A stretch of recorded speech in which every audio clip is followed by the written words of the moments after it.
Hello, everyone. Welcome to Kudlow. I'm Larry Kudlow. So let me get this right.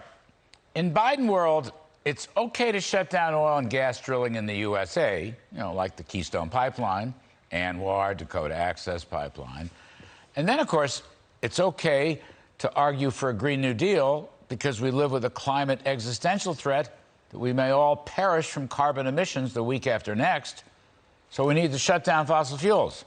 It may cost a couple million jobs and half of our GDP, but when you're dealing with an existential crisis, you really have to take giant steps to protect your country. But wait a minute. The very same Biden world that wants to shut down oil and gas production here in America apparently wants Russia, Saudi Arabia, and the OPEC Plus countries to increase oil and gas production in their own nations. Biden world is urging them to close the deal on adding production supplies to the market so prices can ease down. It's kind of a head-scratcher, isn't it? I mean, I thought that global warming was global. Turns out global warming is only America, as in blame America first, right? And global warming doesn't apply to our BFFs, meaning our best friends forever, in Russia and the Gulf oil-producing states. Also, remember, while Biden world wants to shut down fossil fuels in America, they want to increase Russian natural gas production by helping out best friend forever Vladimir Putin complete the Nord Stream 2 pipeline. Pipeline? Did someone say pipeline? Like XL Keystone Pipeline? Nope. Russian Nord Stream 2 pipeline. This here's the Biden world, folks. Now, this story of energy hypocrisy gets even better. One of our next guests coming on in just a few moments, the great Nancy Tengler, she writes in her notes today about the everyday items that we rely on that are made from oil and gas. This is wonderful stuff. She says the tires she drove on to get to the interview, the ballpoint pen to jot notes, the plastic computer to send talking points.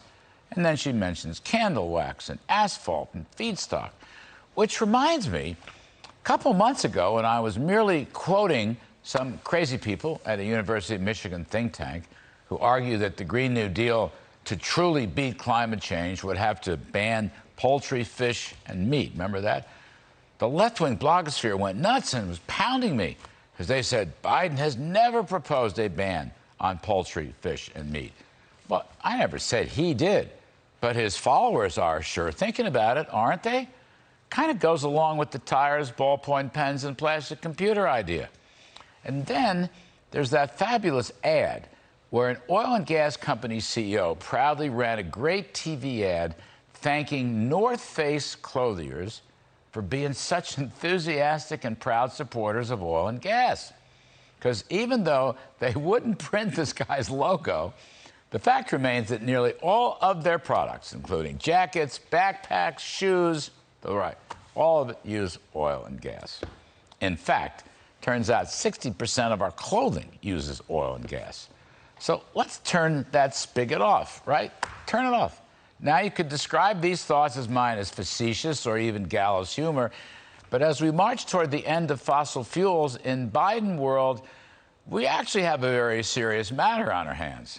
As gasoline prices are rising, as we once again put our energy future into the hands of non-friends like Russia and OPEC Plus, and Iran and China, we need to deal with the reality of the stupidity of the extremism of green climate change people. That's right. And of course, we need to have the theoretical physicist Steve Koonin back on the show as soon as possible, including his fabulous new book called Unsettled, where he shows that these wild and crazy global warming assertions are unproven, even by official government reports, unproven. But in Biden world, it's a religion, it's ideology. Unfortunately, it's also fact-free. Now, I'd be okay with all that, religion, ideology. After all, everybody's entitled to their own opinions. If not for the fact that their extremism will do this country of ours enormous harm if we let them. And we mustn't let them.